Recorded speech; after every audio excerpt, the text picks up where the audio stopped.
Welcome, everybody. We're also streaming this live on this fine Saturday morning. I welcome all those people who've gotten up early and have tuned in to watch us. I can see the numbers ticking up. Today's topic for our webinar is how to win better direct deals. This is more in the context of monetization via ads, but I believe there are fundamentals of sales that run across any industry. Before we start, I want to give you guys a quick introduction of our panelists. Welcome to all our panelists, Rajeev Dhal, Sudarshan Sharma, and Anand Gopal. Rajeev Dhal has over 25 years of experience, having started off in the agency world for a good decade and then decided to move across different types of industries and sectors, from telco, print, digital natives like Daily Hunt to data clean rooms. Today, Rajeev is the COO of AdOnMo, a company that enables digital out of home advertising. Sudarshan Sharma, with 18 plus years of experience, Sudarshan has spent time in some of the most interesting companies of our times, starting with General Motors to Google and Facebook, and today at Flipkart.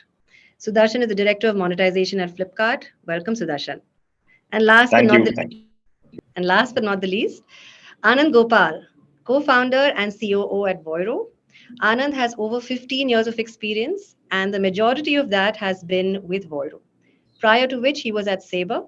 At Voiro, he has held a variety of roles from sales to product and now as Voiro's COO. Welcome to all three of our panelists. I'm looking forward to having a extremely interesting conversation about direct sales. I know it has kind of burst back onto the scene after programmatic sales was over-indexed for a large period of time.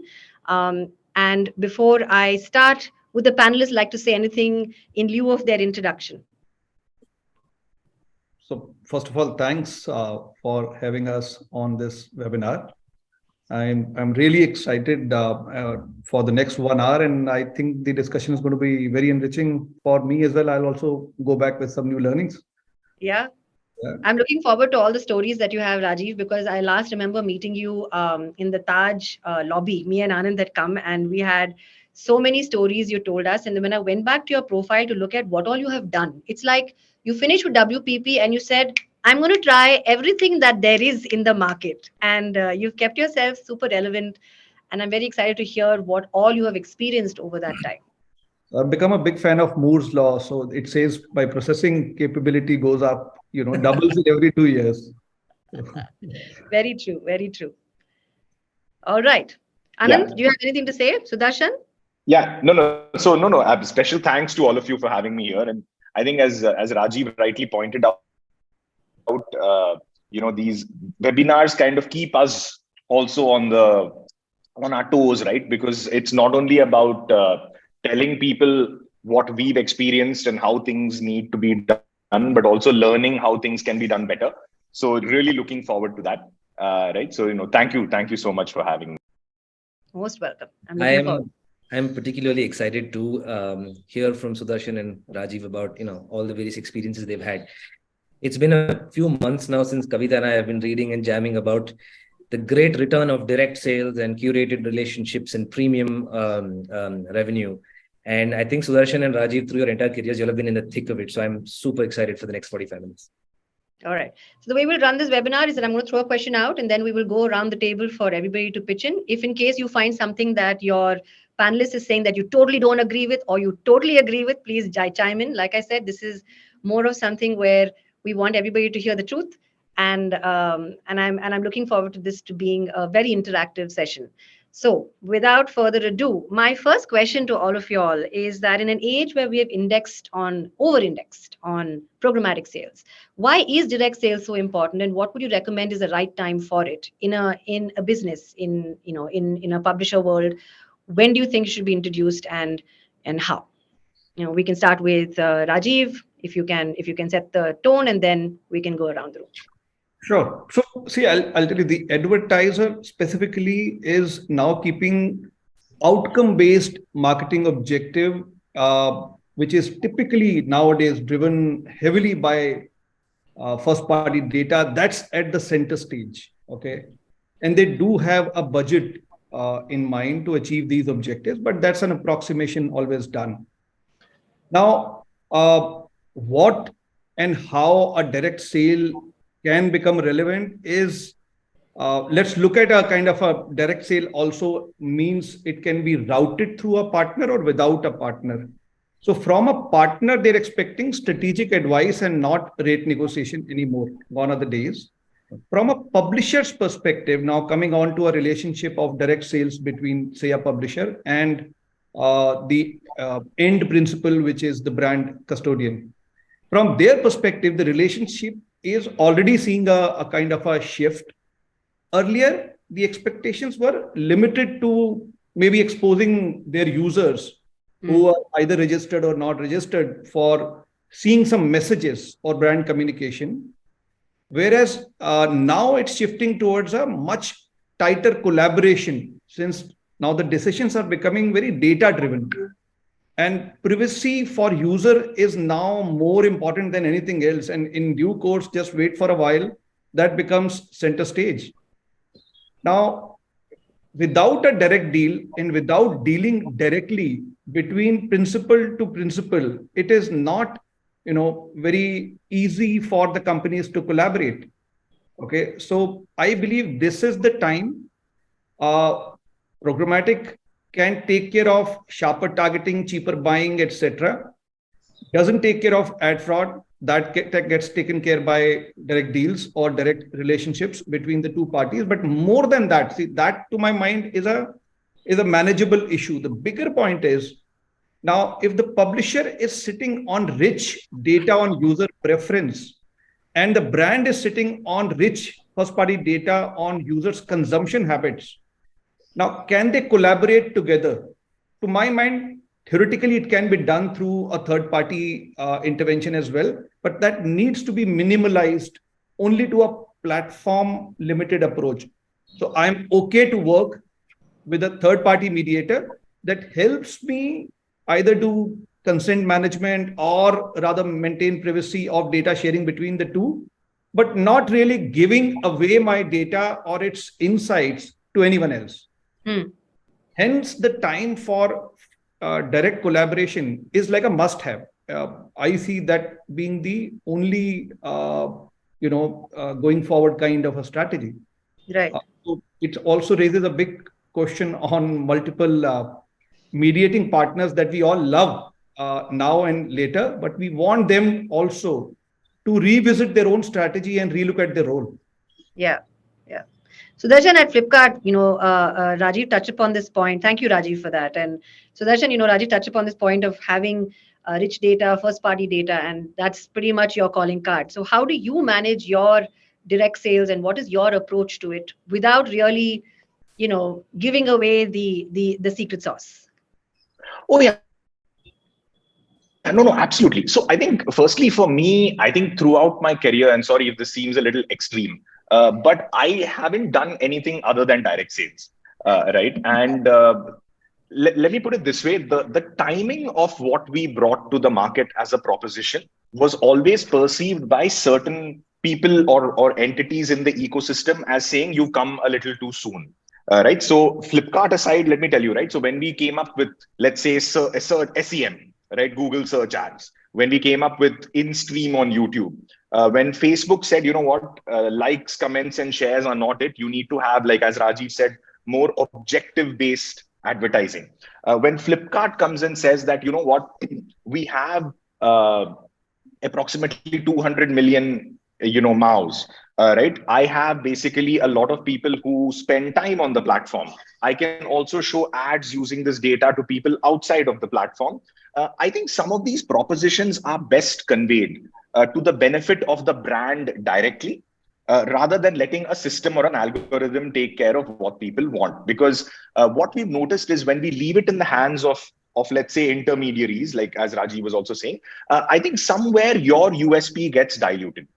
Right. And when you have a product which is on the upswing, hasn't reached that saturation yet, I think it's the duty of a Flipkart, of a Google, of a Facebook to try and say that, you know what, this is what my product can do. It's my product. I know it best. Right. And hence, let me show you what I can do to solve the problems or the objectives that you have. Right. So I think now coming to the secret sauce piece, what I believe strongly is programmatic is here to stay, but programmatic and direct selling have to coexist. right? In my view, programmatic makes the entire process of buying, executing, reporting a lot less messier, but you still need people on the sales, on the front lines to basically articulate that purchase in a way that the advertiser or the brand actually wants. So my view is the two have to coexist, right? And a simple example of that is, even when we do Flipkart ads on the Flipkart app, which is our first party, ad stack, or if when Google still goes and sells DV360, it's always fronted by a sales team that is talking both to brand and to agencies. Right. So I personally don't see any other way of selling, to be very honest. Sorry, as I said, extreme view. Right. But just to give you another 10 seconds on this, my view is every platform, however, needs to decide when it wants to monetize and with what. Right. And if monetization is going to be a serious source of revenue for me, you need to have those relationships and those people, right, to articulate what it is that you're bringing to the table. I'm sad to, I mean, and Bangalore, as you know, I moved here in April. So walk into a Starbucks and there's a startup founder either working on a pitch deck, right, or a pitch, right. But what's interesting is when I actually speak to some of them, monetization is the first thing on their mind. I'll show ads on my app. I'm like, you need to first understand what your app or what your proposition actually is before you expect people to pay money, right. So that's my view here. So yeah.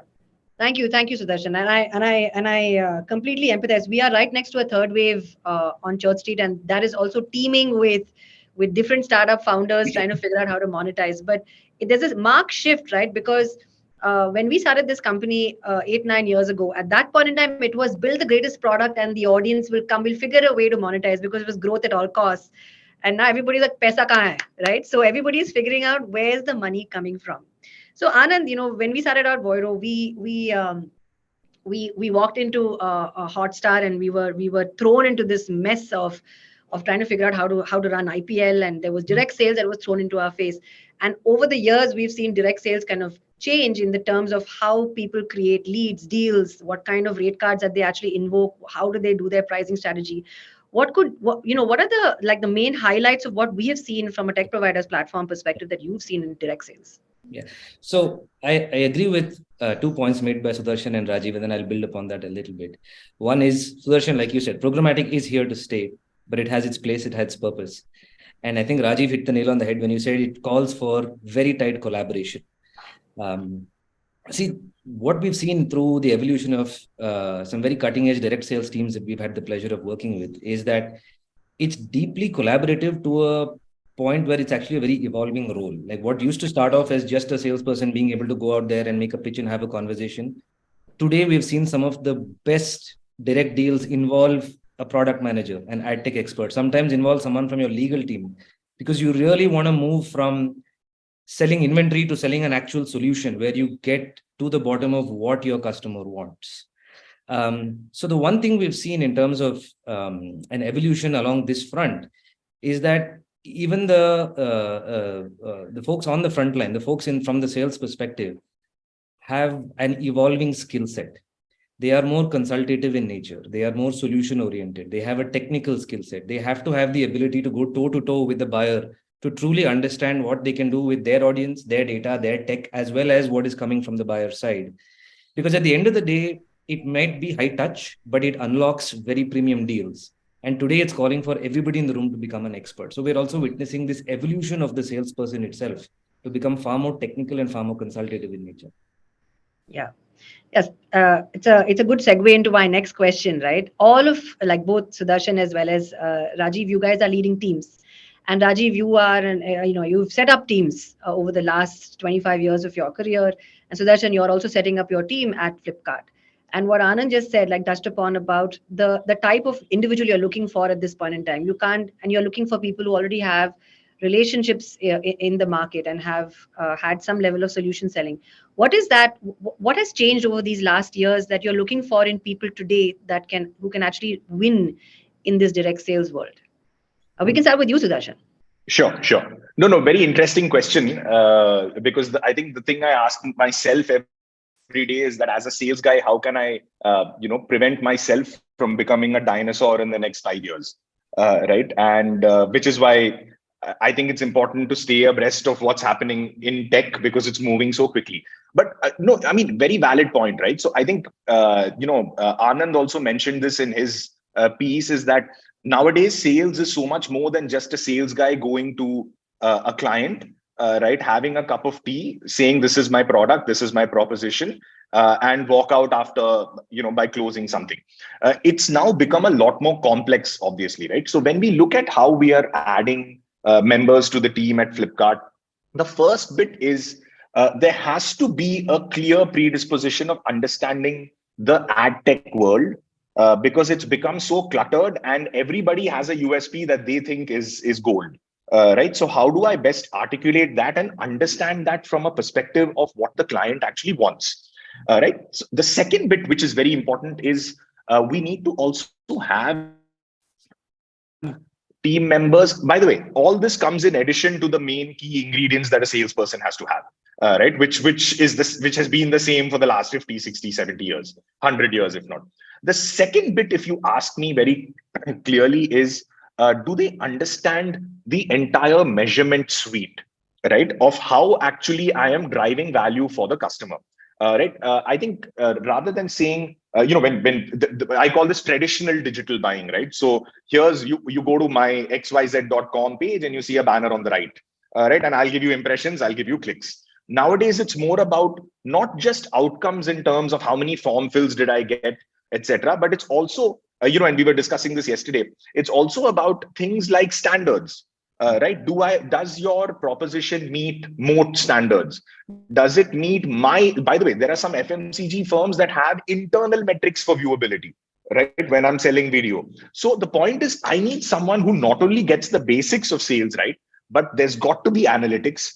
There's got to be an entire knowledge of how people measure success, right? It's not always a brand lift study, right? And last but not least, I think, if I was to take a step back, one very interesting bit that happened when I was at Meta, right, Facebook at the time, was when the platform pivoted from being one which was cute in terms of, put money and you get likes, comments, shares, and engagement.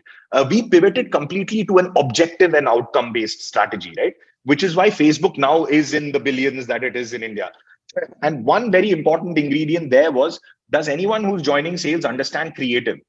Because on a high-speed feed-based environment, right, the creative is make or break. You may have the best product, you may deliver in one day, you may ship immediately, you may get it in the evening. If I can't see it, no one's going to click it, right? So I think that was the fourth ingredient that we were looking for in that role. Not so much at Flipkart yet, but I'm sure we're getting there.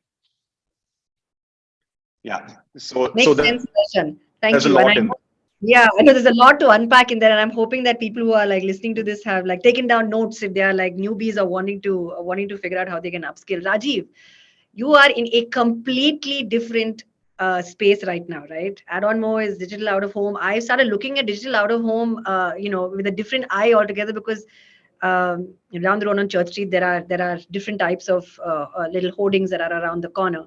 How have you changed your view over the last couple of years, and what has remained the same? I'm sure that some things have remained the same and some things have changed. What do you look for?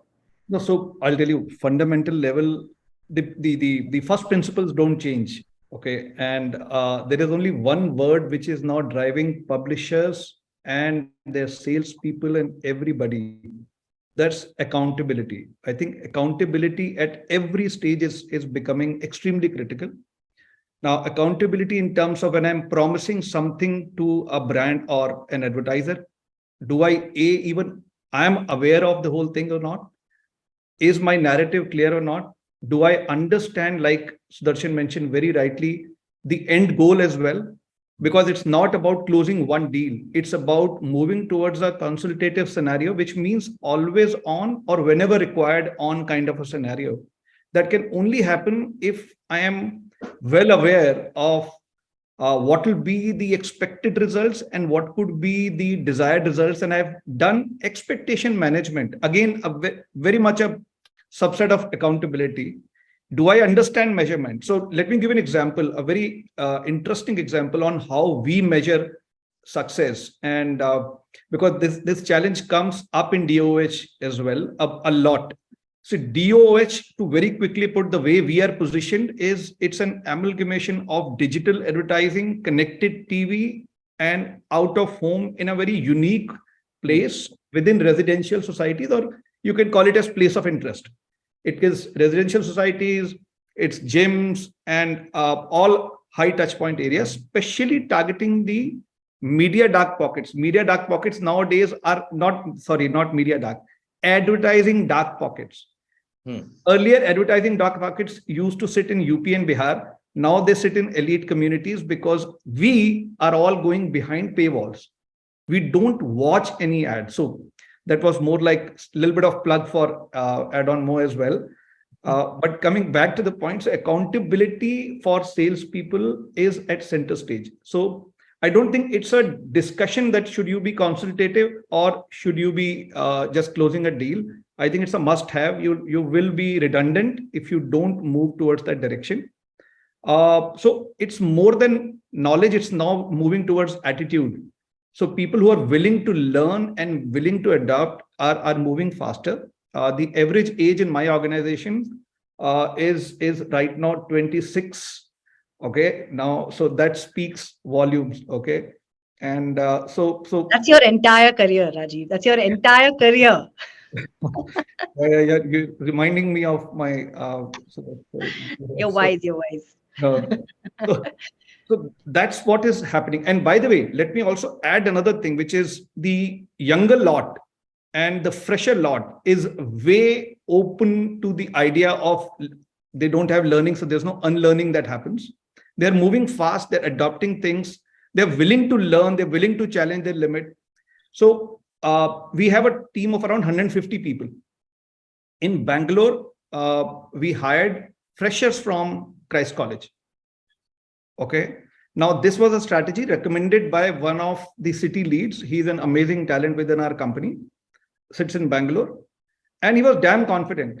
Okay. And those guys are doing a kick-ass job. Okay. Because they don't carry any baggage. They've learned everything with regards to what we can deliver, what we can't deliver. And now let me come to the last part, which is accountability on measurement. Now, in our category, how the hell do you measure success? So we've created very innovative ways of measuring success. We do something called WhatsApp polls. Okay. Now, WhatsApp polls were never thought as a way to measure brand lift. But let me assure you, I have seen enough brand lifts in my past, and I can confidently say that no brand lift study ever says there was no brand lift. Okay. So that's observation number one. Without incentivization, it's very difficult to get responses. Now, that second part is actually a big negative that people do not look at. So we don't incentivize people. So we rolled out WhatsApp polls after doing a campaign. We have recently done a campaign for Motorola, and we ran exposed versus controlled at society level. And we can do that very well because we know these 100 societies were exposed and the other 100 were not. And there was obviously, as I said, every brand lift study will always show a brand lift. So if I say there was a 200% brand lift, goes without saying. Okay. But in reality, those were genuine responses that were statistically correct numbers. So we've not taken 2 people versus 3. We've taken a larger base versus larger base. I'm just saying innovative ways of how measurement can be done.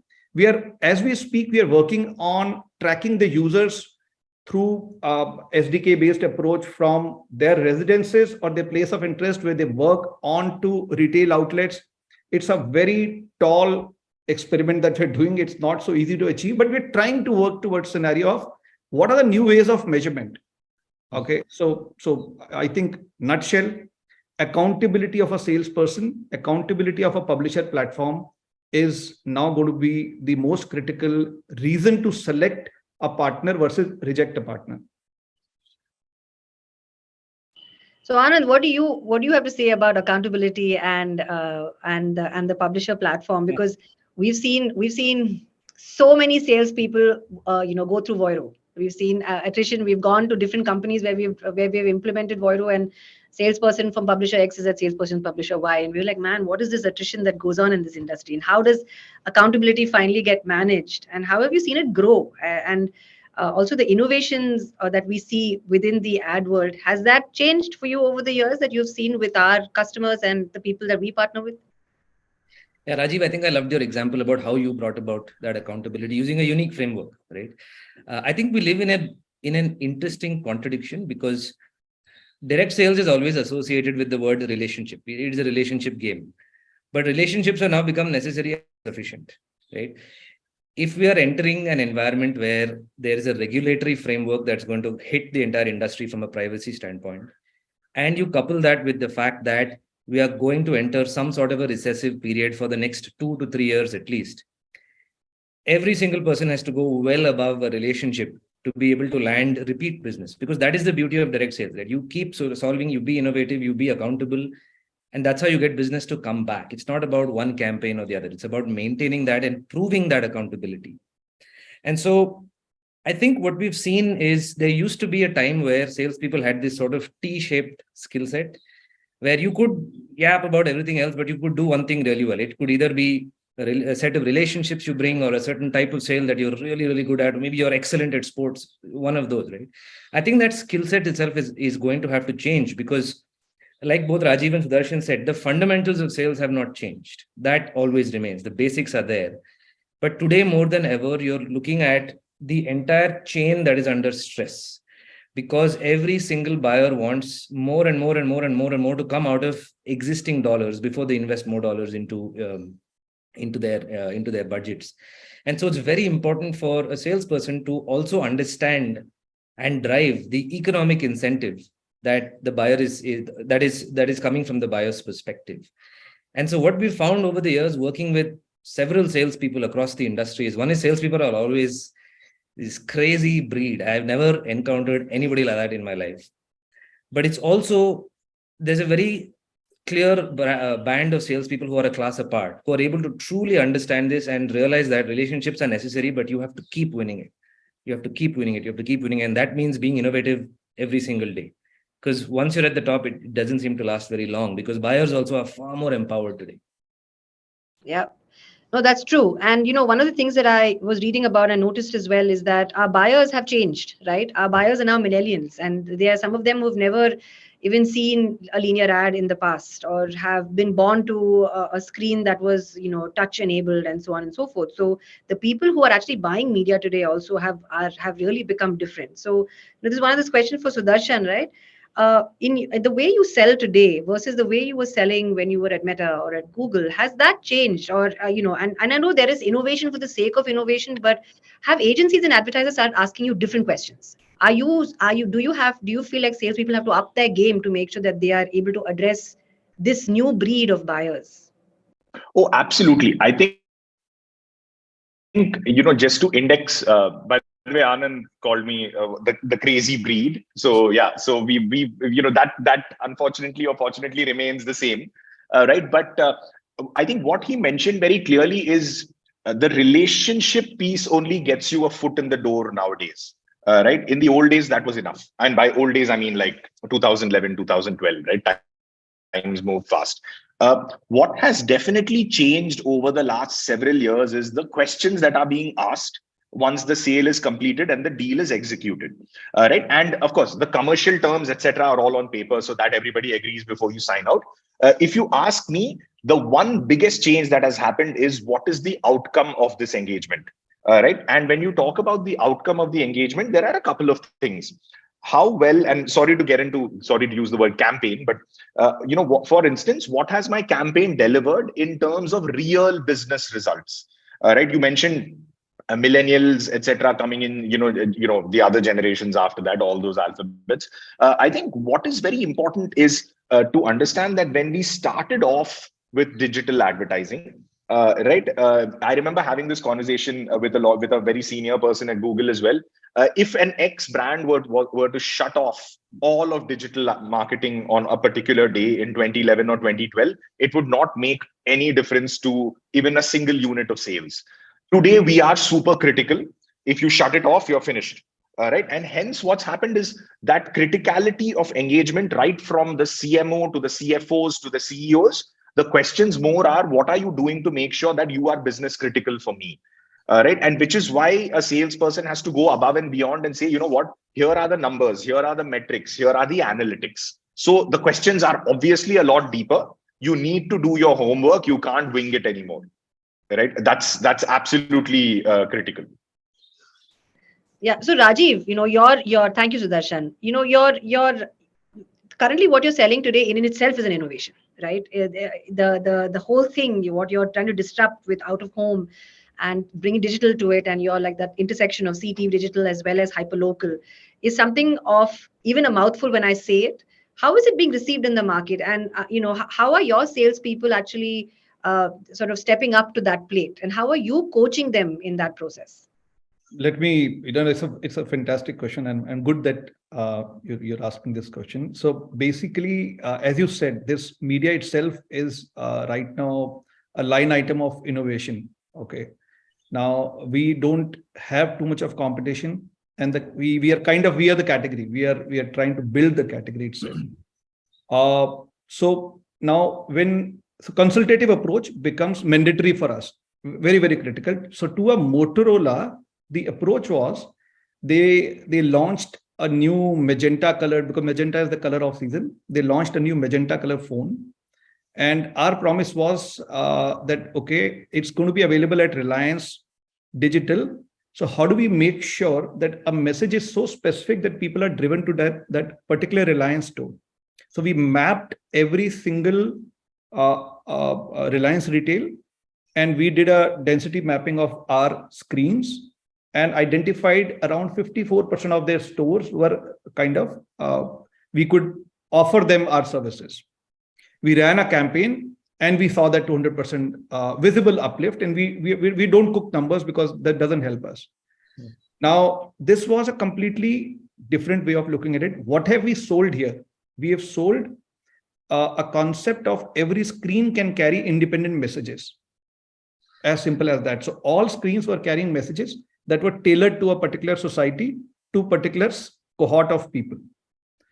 To another company, our approach is completely different. That company sells cars. Now, car is a family decision. So we suddenly bring in the element of 1 million families that we reach every month. Saying car is not, it's gone are the days, it's not like male member or earning member of the family decides. Kids have a role to play, women have a role to play, men have a role to play, and grown-ups have a role to play. And we are a family media. Okay, we are available in societies, gated communities. 1 million families watch us every day. Number one. Number two, you want features, and suddenly colors are back in cars. They were irrelevant. 90% of the cars used to be white or silver in color. Thanks to few companies, they brought color again back to the relevant kind of a stage. Now, you want to demonstrate 10 colors that you are rolling out. You want to talk about features, new features are happening. Which media can allow you family to be targeted in a brand safe environment with features, colors, etc. And let's top it all. We have access to 3,500 societies, all gated communities, premium ones. We'll bring your car inside the premises, because this brand that I'm referring to has a problem in terms of perception. So most of the people who are on the panel right now will not think about that brand name based on past perception and not based on their current reality. We said, so suddenly this solutioning approach has changed. It is no more selling screens or DooH. DooH is incidental. It's selling the users in form of, not selling, but proposing users that to in form of family units who will decide in buying a car. And by the way, a precursor to this strategy was to actually go into the societies and take a sample of 10,000 cars and do a logo mapping kind of thing. And I can share numbers with you without sharing the name, is the index between their real market share versus share in our society was 100 to around 60. So if there are 100 in terms of market share outside in real world, they were 60% in our societies, which means they're not in the consideration set. So the approach was extremely different. So same product being sold to different people differently. So by the way, 50% of our revenue comes from real hyper local brands. We are one amongst few companies wherein our spread is from a Jaguar to maybe a Jagdish store kind of a thing. That's the kind of spread we have. And so even to them, by the way, a 50,000 advertiser or a 1 lakh rupee advertiser actually spending very hard-earned money from his pocket and really wants results. So to him, what matters is, would I get people walking into my stores or not? So it's like different people, different kind of solutioning approach. It's not one size fit all for us at all. And because of that, I must say something right now. In last 12 months, the ARR that we are able to attain in the market is, I can confidently say, highest amongst all digital brands that I've worked for and I'm aware of. All I'm not including the global behemoths, but all companies that have originated from India. What we have achieved in 1 year is best achieved in 4 years by them. So that's the kind of velocity we are seeing. So everybody is right now. You look at the even the emails that go out from our team's end. Okay, you'll be zapped how they are using Valentine's Day to reach out to their customers. We never thought like that. So this is the new breed, young breed, and absolute flexibility that has been offered with some, obviously the guardrails are always defined. Yeah. That's what we are observing. Excellent and very insightful, Rajiv. And one of the things that we always think about is how innovation is thought of, and that's something that I wanted to ask you, Sudarshan. I'm pretty sure that Flipkart sits and obsesses over how do you bring innovation to your advertisers and your agencies. I know we have like tentpole events, that we look forward to as consumers as well in terms of big billion day and things like that. How do you look at innovation? As in, do you divide your customers into like these top customers or agencies? Do you have like massive plans that you make for them? Do you work alongside them? And what I'm hearing is these are all very data heavy scenarios, right? And you really need to know your customers need, what outcome you're trying to drive. Like Rajiv was saying, there's a Jagdish store who wants to know whether people are going to come to his shop after he advertises in this community. And similarly for you, you're on a high intent a website where people are willing to spend, and how do you get them to spend that money? And you have first party sellers promoting their wares, and you have even third party advertisers who are advertising to interspace categories.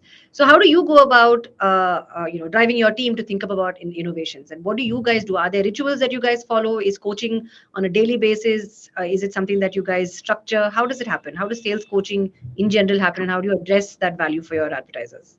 Sure. Oh, no. So sales coaching, I mean, if you ask me, there are two things, right? We obviously ensure that the team is kept abreast of basically everything that's happening there which is new. We have internal champions who have come from companies where they've done a lot more in terms of innovation, etc. That kind of, how shall I put it? Teaching is the wrong word, but basically we sensitize them, saying, these are possibilities as well. What we also do is we have a lot of investment in L&D, right? In learning and development overall, right? Which kind of expands the general basis in which a sales team actually thinks. Now, I think innovation is something which I think at Flipkart we do pretty well, right? And if you look at it, there are two sides to the coin. The first side is, what can I do for people who sell on the platform? Right. So the partners who actually, for instance, are selling, let's say, mobiles as a category, fashion as a category, grocery as a category, right? And Rajiv did. By the way, Rajiv, I have made a lot of money out of Valentine's Day in all my jobs, right? So, right. For some reason, that pivot just sticks, right? So the point is, a Big Billion Day is, of course, the annual tentpole. Right. But can I do something special for mobiles? Can I do something special for grocery? Can I do something special for other categories? Right. Which kind of sensitizes the business side of things, where I have a lot of partners managed by the category teams who work with them day in and day out. Right. The other bit which I can do from an innovation standpoint is, what can I do for my users? Right. It could be something as simple as integrating a buy now, pay later. Right. It could be something as simple as doing, having a UI UX change. Right. So it could be a whole bunch of things that I can do to basically ensure that I make the purchase a lot smoother. Right. One very interesting bit we're doing for brands recently is, believe it or not, when I joined, I had no clue this was, and it's been a little less than a year since I joined. We've started exploring synergies within Flipkart to try and see how I can bring the best of my brand partners to the best of my users. So just a quick use case, right? So let's say we're still operationalizing this, but for instance, I have the top customers of Flipkart who are my privileged customers, my top end customers, my loyalty customers, right? At the same time, we have a company, sister company called eCart, which is in logistics, right? Can I basically tell them that, you know what, hey, you sign up for this particular gift box and you get free samples every month, right? So what happens is I can go to a L'Oreal, I can go to a Unilever, I can go to someone and see, you know what, these people buy uh, high GMV items every month from me, right? And going further to what I think Anand and Rajiv both mentioned, that automatically means that in a country like ours, I'm tapping into people who have high propensity to spend and purchase, right? So can I exploit that synergy of eCart's reach, which is more than 99% of PIN codes in India, right? With what a brand wants to do with regard to getting their samples out there so people can try it, put the two together for the benefit of the brand and the benefit of the user, right? So I think that's pretty much what we're looking at doing. I think bringing all the might of Flipkart, making sure that's for the benefit of not just the brands that list on Flipkart, but also bringing that additional sweetener to the users. So yeah, so we take that innovation angle quite seriously on this. Okay, Anand, in on the lines of innovation, right? What have you seen that has like sort of uh, driven us to to support our publishers a lot more, because there have been times when we work very closely with product and revenue strategy teams, right? And from what I hear from Sudarshan and Rajiv, today's sales teams are not about just taking one script, going and knocking on people's doors or calling them up and like sort of going through that script and not really worrying about what the ROI is going to be. You really need to understand that company's business deeply to actually be in direct sales, because that's why you are having this direct relationship. And from what I hear from Sudarshan as well as what I hear from Rajiv, you need to obsess as much as that advertiser and that brand is obsessing on outcomes as a salesperson for your own team. So Yeah. you're almost a part of their team. This is going back to the time when advertising and marketing were, two sides of the same coin, but they were very into each other. It was not just one of those cut paste plug and play kind of aspects. It was extremely solution oriented and everybody cared about outcomes. So have you seen any things that you have observations on PRS teams and the way they have positioned themselves in terms of the kind of people that are there in PRS teams today, the kind of problems that they solve? And when I say PRS, I mean product and revenue strategy. As to how do they come up with new innovations and new rate cards and solutions? Yeah. I think Rajiv touched upon something which traditionally Indians are known for being bad at, which is attention to detail, right? You don't realize that email, when well written, when timed properly, can actually give you an impact somewhere else and maybe an impact further down the line. And like Sudarshan said, Valentine's Day is one of those examples, right? But one thing we've seen over the years is there's a lot more attention to nuance in both directions. Even as recently as maybe 7 or 8 years ago, this trope about salespeople and tech people hating each other was always the case, right? Salespeople wanted to jam more ads into the product, and product people thought ads are bad for user experience. And that fight started to die down maybe in the last 3 or 4 years, where we are seeing salespeople who use our product being far more aware of data and the user experience. And they've, in some cases, taken innovation to a level where they literally create a new ad experience for that one buyer, because you're offering something that is just not there on the market. It's premium in every possible way. But like Rajiv said, there's also innovation on the other side, where you're going above and beyond to drive measurement, to drive accountability. And so what we're seeing is that skill set of being data driven is now no more a thing. Everybody has to be. Everyone's a quasi product manager. But innovation to differentiate is the key, because like Sudarshan said, you want to hit upon real business results, which requires you to figure out why you're innovating. Because what we see is that every customer of ours is upping their game, which means it's also a question of you innovate because you have to differentiate yourself from the next person who is also becoming a lot more cutthroat. And so we're seeing this collaboration move in both directions, where salespeople, data scientists, product managers are really coming together and not at each other's throats. And salespeople have a better understanding of the actual business result that they're trying to drive and doing it honestly. Like Rajiv said, there's no point cooking the numbers, right? You want to make sure that they trust you so that the next time they have an opportunity, you are top of mind. That requires you to be really, really efficient and really effective with how you operate. So we're seeing this quasi product manager data science skill set across the board. Yeah. And one of the things is that nobody's afraid of numbers anymore. Everybody's like, give it to me. I can figure this out. Right. And everybody wants information at their fingertips. And there's a different sort of emotion behind how you would go after sales. And it's about the good sales and not just having like a run rate business.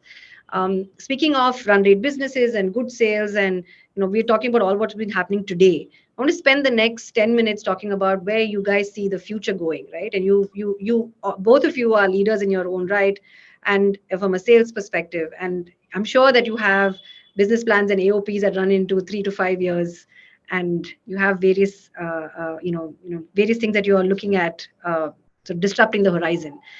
We'll start with you, Sudarshan. Tell me what you feel are, what's the future is looking like for direct sales from different angles, whichever angles you want to start with. Oh, absolutely. So I think, Anand mentioned this very interesting point where over the last several years, right, the sales team and engineering teams have always been at loggerheads, right? Peace has still not been made, but we're getting there. Right. Sounds like I'm talking about a border dispute, but no. But right. But the point is, I think what's going to happen is, especially on the ad tech side, it's going to start getting a lot more technical, right? And I think that's where a lot of traditional salespeople who started out by selling inventory, quote unquote, are going to start struggling to articulate to a much newer generation that's going to be on the buying side what that proposition actually can deliver for a business. Right. So, simple example. Nobody spoke of measurement 7, 8 years ago as being one of those key pivots of evaluating a particular campaign. Today, nobody talks about it anymore because it's a given. Right. And if you've been someone who started out in sales in 2005, 2006, where digital was nothing but banner advertising being purchased on a website, and today you're the CMO somewhere, you are going to struggle if you don't upskill. Right, because your juniors are going to ask questions of you in terms of advanced attribution, right? In terms of what is the real business result of doing a campaign with a person with a certain platform, right? So I think the way I see it is there will be further convergence of tech and further convergence of sales, right? And I'm not writing off tech people as people who can't do sales, but I think 4, 5 years down the line, if you got your product right and you've got your team right, the team could have a much higher bias of tech people working with the sales team for a consultative sales pitch. That's my view. I strongly feel that there's going to be a huge element of tech coming in, even on the front line. Today, by the way, that's absent pretty much in every company that I've worked in. Even when it was Google, Facebook, Flipkart, we're all a bunch of people who've sold media.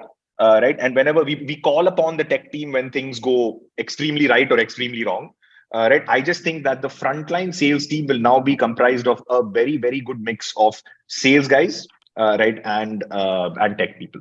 I think that's going to be one very, very marked shift. Pretty insightful, Sudarshan. What about you, Rajeev? What do you think the future holds?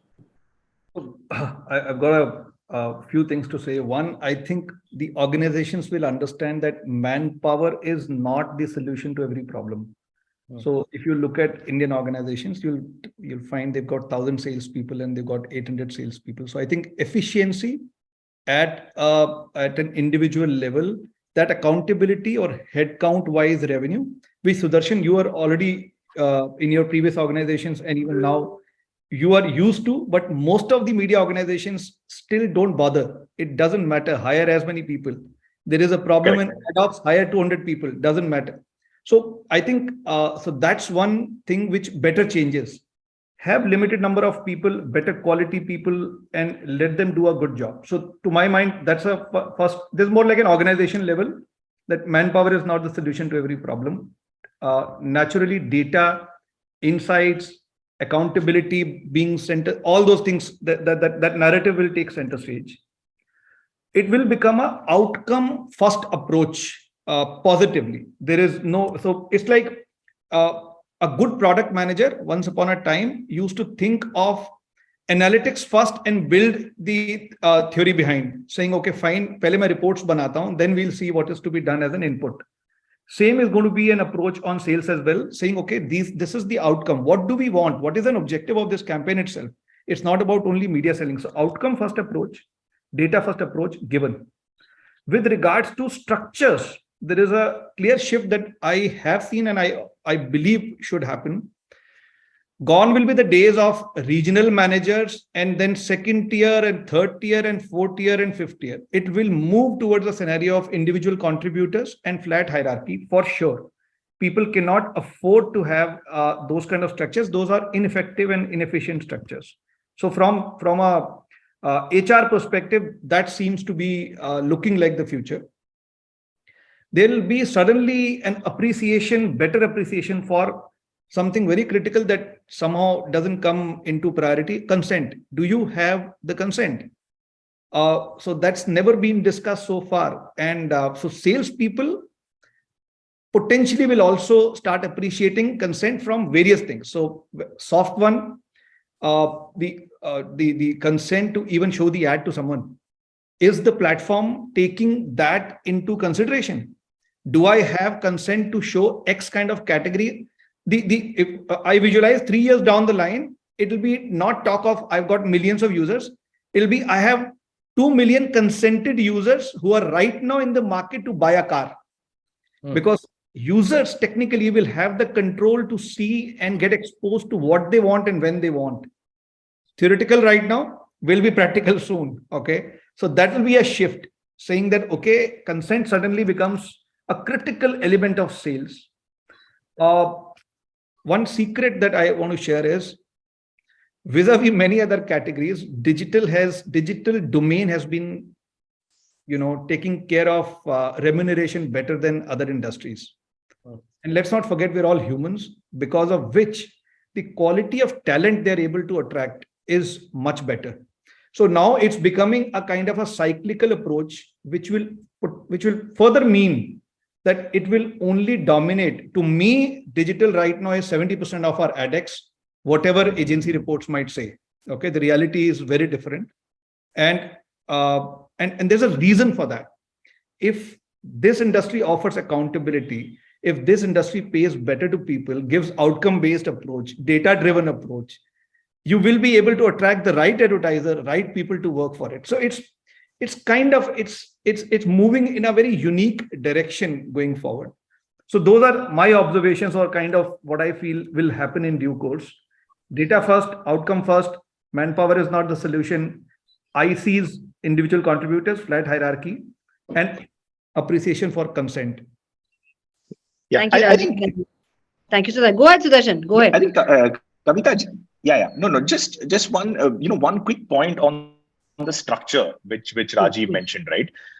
I think, and it's all over the news, which is why obviously we all know, right? Every company in the tech space that has unfortunately been through layoffs, etc. at this point in time, I think the question we all need to ask ourselves, right, is how many people in your headcount are actually doing things to keep internal stakeholders moving, right? So how many people are putting in data for the senior management? How many people are preparing for reviews? How many people are constantly churning out, presentations and Excels and everything for internal consumption, right? And when you see that 40-50% of people are doing that, right, it's effectively, they become the dividing a piece to revenue, because ultimately your sales team is only this and the others are here, right? So rightfully so, I think somebody, an IC reporting to a manager, reporting to a manager, reporting to a manager, reporting to a manager.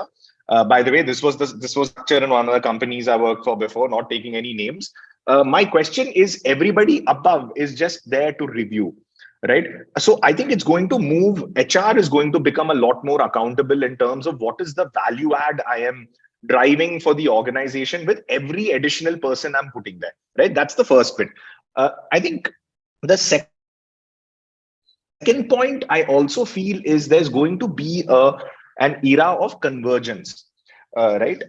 Just because something is television and something is radio doesn't mean it's not digital, right? It still has to happen en masse. It's not happened that, smart TVs, etc., very small at the moment. But what I feel then is you're going to be pushing as he rightly said, the content and the targeting, right? And where they consume it is where the science will come behind how that message renders, right? So I think there's going to be convergence, which is going to be a big part of what happens going further, right? And Rajiv is right there, right? I mean, it's digitized outdoor, right? So I think that's going to happen to a lot more surfaces that even we consume going forward, right? And hence more and more tech will take more and more prominence in the front line, right? Is what I feel should happen.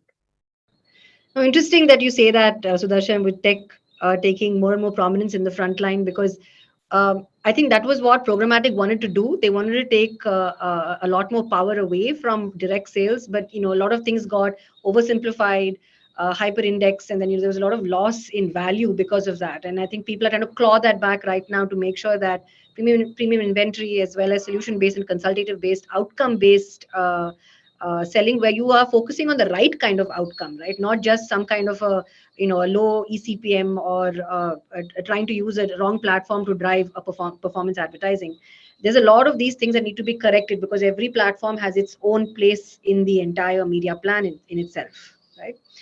And Rajiv, with your comment on flat structures, we see that happening right now, because there are very few people who are actually running a sales team. There is no need to have this kind of hierarchical structure, because at the end of the day, a lot of people are almost like, there's like a hidden unemployment. They're not really contributing to any bottom or top line. They're just like dead weight.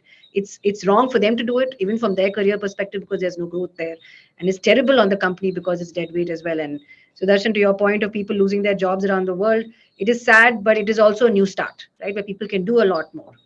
Anand, we have spoken about this a lot, and Anand, to your point, Rajiv always says, no, as a consumer, I should be able to participate in this whole advertising ecosystem. Why can't I decide what gets shown to me, or why can't I be incentivized to participate a little more? What do you think about this whole consent thing and the participation of consumers in advertising?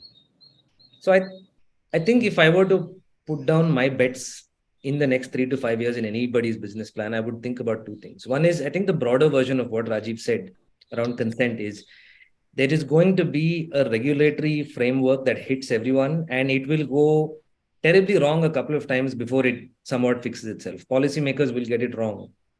But I think the companies that are not caught with their pants down will make it through it. Nobody wants to be caught in the crossfire. Things like consent are very important and should not be ignored. And I think over the next 3 to 5 years, it's important for organizations to just be very aware. Ignorance is not an option. To be aware of where the policymakers are going and just make sure that they are aware of it and in line with it. Consent being one such example. I also think too, the nature of sales and tech coming together. And I think like Sudarshan said, tech people are not yet written off as not being in sales. But I think the nature of those two coming together will also have to somehow figure out how to leverage new technologies. It's one thing to be able to say, we'll come together, we'll provide a better ad experience, etc. But you're also talking about coming up with totally new experiences. For instance, I think there is possibly, and this is very early days, but we are going to have in the next 3 to 5 years an instance of buyers who maybe want to pay in crypto if it really recovers. You're going to have buyers who want to know if you have an AI-enabled diagnostics tools that they can use to move. What about Chat GPT, Anand? You're not using the right words. Exactly, right. But my point is to be able to leverage new technologies and not just give a better ads experience, but to Sudarshan's point, a lot of the pressure that's coming from buyers today is also coming post-sale. It's not just till the sale is done. It's like, my budgets are live. I'm currently spending. How do I course correct right now? Can you give me the wisdom of the thousands or tens of thousands of campaigns that you have run for me to know and interact with the tool that can tell me where to move my money based on my objectives, and maybe leverage new technologies to provide that kind of an experience. So I think more than technology coming in and also making workforces very efficient, which is bound to happen, it's going to also be about how these teams can leverage technology to draw more money away from that famous 70% that's going to Google and Facebook all the time. Because that is going to be the magic. The reason all of that money moves in that direction, because it is extraordinarily efficient to spend money with Google and Facebook. And therefore, for all the SMBs and the smaller buyers, it has gone there. But to Rajiv's point, I'm sorry, I think you said Jagdish Taylor or something like that. But if a Jagdish Taylor and a Jaguar can be put on the same platform, then technology can actually get that done. So I think there are two bets that I would look at, not two bets, or two important points. One is being aware of the regulatory framework and wherever it's going, even if it's going to go wrong for some time. And two is understanding where new technologies are going to be and then figuring out how to sort of apply them. Yeah, makes sense. Okay, I have 3 questions from the audience. Sudarshan, you have something to say in support or? Yeah. No. I agree. No. I was just, looking at this consent piece, right? I personally think, by the way, it's we don't know if it's going to happen. I mean, and to what extent, right? But I think what we also need to keep in mind as people selling marketing solutions, people buying marketing solutions, right? And people like Voiro, for instance, bringing in the tech angle, etc., is consent-based advertising, in my view, is going to kill advertising. Okay, and I'll give you a simple example. If you ask me a question, let's say on Instagram, saying, "Do you want to see ads of shoe brands?" and I say no, right? I wouldn't have 6 pairs of Neiman's shoes in my shoe rack right now, which my wife, by the way, says, "Where am I going to put my sandals?" Right? Similarly, if I hadn't seen, so I think what, it's dangerously moving to a high efficiency, high performance narrative that's wrong. I saw, or anybody else here, for instance, would have seen a Mercedes-Benz ad when they were in 2008. You know what? Somebody may have bought it in 2016. Right? I may have seen a Neiman's shoes ads on Discovery on Instagram. Right. So I think ads is all about performance, but it's also about allowing audiences to discover things that they possibly didn't know they need. Right. And so I think we also, as people who might at some point influence regulation, need to bear in mind what the spirit of advertising actually is. It's not all a nuisance, but you over target and you over intellectualize it as a performance only thing, then it's going to become extremely limited, and then brands will start seeing that diminishing return somewhere down the line. So sorry, that's a passion point, so that I thought I had to bring that up. So I think this is interesting, because I would like to disagree on some part, because then it becomes exciting as well. So I'll tell you how. Okay, so consent is not really an explicit open consent to my mind, the way it's shaping up, asking what you want to see or what you don't want to see. But I guess people moving behind paywall in itself is a very indirect indicator of buying consent. It's like saying a blanket ban. I don't want to see any damn ads. If that means paying $2,000 a month, I'm willing to do that. Today, hard reality, and I'll give you an example. Recently, we were challaned an SUV which is 9-year-old, and we entered Delhi from Gurgaon, and the challan was $40,000 because NCR decided that those 3 days, because of high AQI, you're not allowed to drive certain vehicles which are maybe 8-year-old or whatever, Bharat 3 or Bharat 4. Now, nobody was aware in our family, because genuinely we don't get a newspaper and there is no cable connection. And somehow, maybe on digital platforms, they would have typically gone to news platforms, maybe to make an announcement for formality. And you know how government ads are carried by platforms. People were not aware and they were challaned. What does it mean? I'm giving you a very indirect example, but it means that people are not willing to watch ads. Isn't that an indicator of an indirect consent of some form? Look at yourself. How much of ads do you watch anymore? Right? No, I agree with you. I agree with you on that. I think, in interest of time, just one point. No, Rajeev, I'm with you. What I'm saying is, for instance, I have the YouTube Premium subscription, right? Now, if it was 1 or 2 ads over a period of 20 minutes, I'm okay. The point is, it's annoying. It's one after another, one having a skip option, followed by something that interrupts my content again. So I think the idea is, you're absolutely right. The reason I'm paying the money is I don't want to see that particular ad because it's a nuisance. It's interrupting. Mushkil say you get half an hour in a day to watch some content, and then that's also interspersed with 10 minutes of ads, right? So you're absolutely right. I think And I think one thing you mentioned in the beginning was very profound. 10 years ago, media dark places were rural Jharkhand, Chhattisgarh, right? Places in the Northeast. Today, it is Koramangala in Bangalore or Phase 5 in Gurgaon, right? So it's that kind of thing. So no, with you, I'm just saying that when regulation comes in, I think there has to be some judicious measures put in place to ensure that it doesn't spoil the underlying spirit of what brands want to do. That's all I'm saying. Yeah. We'll discuss more after the webinar. Yeah. I think both of you guys are on the right track. The only thing I feel like what one should do is maybe take liberties with the kind of question that you're asking in, trying to get consent. If you're saying that I don't want to see any shoe ads and you're just cutting out every kind of shoe ad, I think maybe the consent question in itself should be, would you like to discover more things of a certain type, right? So maybe at that point in time, people are more amenable to saying okay to it instead of it being a transactory question. Which, like Anand said, regulation will find its own, like that will find its own level of water. It will go wrong, will go right. But I think this has been an extremely lively discussion, guys. There are a couple of questions from the audience that I just wanted to sort of go through, and if y'all can answer any of you, please go ahead. The first is, when is the right time for a growing publisher that started on programmatic to introduce direct guaranteed?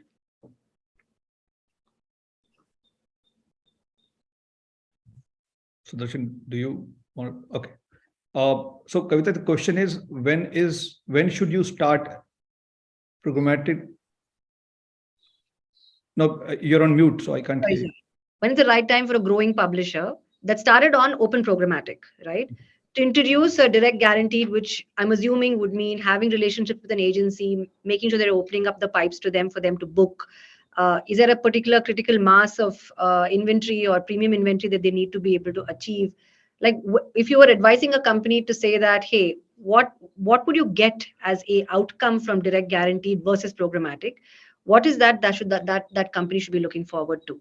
Yeah, so I think the answer is not really only size, because size is fine, but differentiation and first party data, knowledge about your user. I think if there is enough knowledge about your own users and your tech capabilities have reached a point wherein you can target the user as per the defined targeting parameters, one is good to go. Goes without saying that these two would have been done once there is a minimum critical mass, which means that if it's just inventory, it's not a good time. No matter it is maybe 500 million a day, nothing much will come out of it, because it will be a spray and pray. And in today's scenario, that absolutely doesn't work. So having information on user, which is called as first party data, and having capability, ad tech capability to then be able to target them, is the time which is you're ready for the market. All right. Thank you. The last question. You have anything to say, Sudarshan? I think just to quickly add, I think one more thing is that, what additional are you bringing to the table that your existing tie-up with a programmatic platform isn't. Number two, I think to keep it, because if you're going to do direct sales, you have to add some headcount, right? I know that's an evil term nowadays in tech companies, but you have to add some headcount. So what is that revenue upside you're looking at from doing a direct guaranteed deal, right? So if you can't see too much of a delta, that means you're not really going to add too much value to advertisers, and hence maybe rework on what your proposition is and revisit it later on.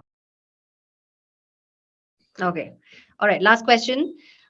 Media planning has traditionally been offline and requires companies such as Flipkart and AdOnMo to hire experts to customize plans for their advertisers, right? And which is speaking to a point of headcount and also certain types of skill sets.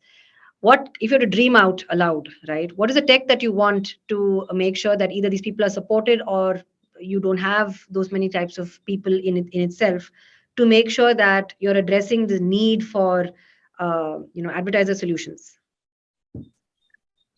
No, so I think if I can go first. So I think media planning traditionally has been offline, but that's changing. I think what is a whole bunch of agency groups, by the way, at a global level, right, are trying to work on some level of convergence when it comes to building a media plan. Right. So even today, unfortunately, you have a offline media plan and a digital media plan. They're eventually looking to pull in signals from multiple sources to basically have a media plan. Right. So basically, the point is there is, however, a lot of that data feed is broken. So if you were to, going back to your question, if we want to have a wish list, I think the idea is, and we spoke about this a little while ago, the surfaces will be different, but everything's going to get digitized. Right. And I think when that happens, that's when real data is going to flow in from a TV, a radio, a streaming service, an outdoor, a social media, a commerce, etc., and come together to basically help you build a plan which will have elements of everything with data coming in without being broken. Right now, the pipes are broken, right? Which is why you still find that in spite of this current, with digital being, 50 to 70%, Rajiv mentioned that 70%, television still has a very large chunk. Right. And I think that's probably because you're still planning TV through traditional means, you're planning digital through all the tools that you have at your disposal. It's a broken system that needs to talk to one another, which is unfortunately still not happening in many cases. Very true.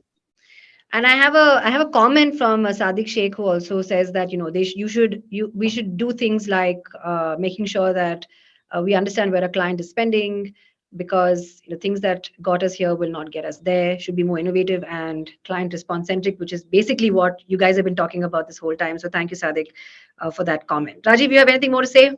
No, I was just saying that now, see, one is processing a lot of data, like Sudarshan has mentioned. And I think the biggest tech challenge that is facing us is attribution.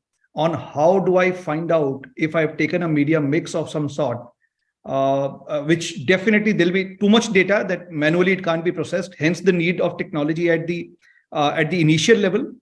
Definitely need of technology at targeting level, but most critical and unsolved puzzle right now is the attribution piece. So if I ran a campaign, half my money got wasted, which half I don't know, the typical adage, that can't continue anymore. We'll need to figure out whether TV worked or whether digital worked, to what extent. Very tough to solve, but must have in due course. Yeah. Any last words of wisdom, Anand, on this entire, this entire debate on tech and sales and media? No, I've loved the conversation. It's very clear from both Sudarshan and Rajiv's experiences across their companies, and both of them had a wide range of experience, that there are just so many different ways to innovate. And as long as teams are aware of the tools they have, of the technology that they can tap into, and who their buyer is and what they want, I think we definitely have some more exciting times ahead. So I've really enjoyed the conversation. Yeah, me too. I hope Rajiv and Sudarshan, you enjoyed this conversation, and I'm so glad that we were the ones who made you guys meet, and I hope you guys meet. Definitely on the next trip to Gurgaon. Yes, or sure. Bangalore. Yeah. Rajiv also is in Bangalore pretty often, by the way. Hey, next week. Sure. So, yeah. Oh, definitely. Wonderful. We'll sync up. Yeah. Definitely. No, but thank you so much. Very, very insightful, and thank you for having me. Yes, we've had a lot of people who have joined in live as well, and I hope everybody else enjoyed the session. It was no holds barred. I like the sparring as well over the consent framework. I'm looking forward to having more conversations with you guys later. Thank you everybody for joining, and thank you to the panel.